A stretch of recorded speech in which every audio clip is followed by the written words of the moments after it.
So can the home side give Manchester United a Friday night fright here at Villa Park? Always a special tinge of excitement in the air when the most successful club in Premier League history come to town. It's 20 years since they lost to the Villains in the league at this venue.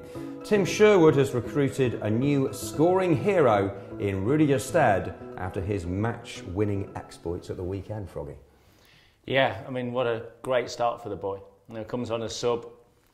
And to get the goal, and it's a great header as well, and set piece, something we've struggled with actually for a long time, isn't it? We've never scored many goals from set pieces and corners, have we? So to actually get that sort of delivery in the box and to score in the way it is with that real powering header, it takes us back to the years of Dion Dublin, even back to Tony Cascarino in the air, and I say it will do his confidence a world of good, because what strikers need, they need goals, Jack. And the only way you can get confidence going is by scoring the odd goal or two. And he's got a reputation, he's got a habit of scoring them, which is a great sign. The fans have got a song for him. He's already endeared himself to their number. Yeah. And that has to bode well, doesn't it, for his claret and blue career? Well, it does as well. I mean, his name, you could have there's 8 or 9 songs you can go Rudy, with. Rudy, something like that. A message to you, Rudy. There's a few of them. So.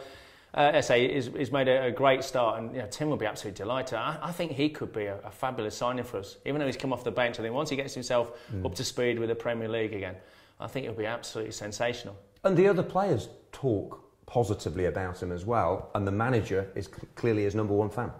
I think the big thing for him as well, though, Jack, is the fact that he's been in the English game for a while. Yeah. Some of the other lads we've brought in haven't played in English football and would take obviously a period of time to bed in, but he's got used to the physical side. It's the one thing that shocks any foreign player. They're always like, this is a bit tough, this is quite physically hard, you run all day long and you fight and you scrap. They're not used to that in their respective leagues, whereas over here it's 90 minutes full on all the way through. Obviously the amount of signings we've made, it's going to freshen up the whole thing. There's been a losing mentality at the club now for some time. That's got to change. Tim's, even from the back end of last season, Tim's been doing everything he can to turn the whole thing around, to get rid of that mentality. And these new boys who come in from the country that maybe don't know a huge amount about Aston Villa Football Club, Friday night they will. Yeah. Full house in front of the Red Devils. It's always great when that circus comes to town. It will be a red-hot atmosphere. The fans will have this excitement about them. And yeah, it will make the hair stand on the back of the necks, because they'll realise what Aston Villa Football Club's all about. I think I'm going to be a fan of this Friday night football. I don't know. I know they've been doing it in the Championship for years, but what do you think? It's a good way to start the weekend, particularly, or only, I suppose, if you win. I think from a player's point of view, I think Friday night football is absolutely fantastic.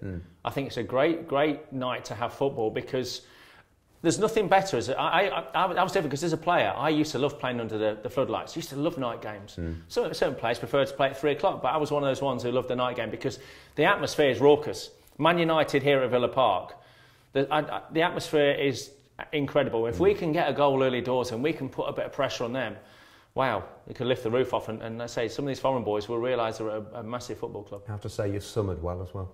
Thank you. You've enjoyed it on the beach? And I'm looking forward to drying out the next few weeks, let's say that. Good man. Much more in-depth analysis over on AVTV. Tony Morley back with me in the commentary box on Friday evening. We'll see you then.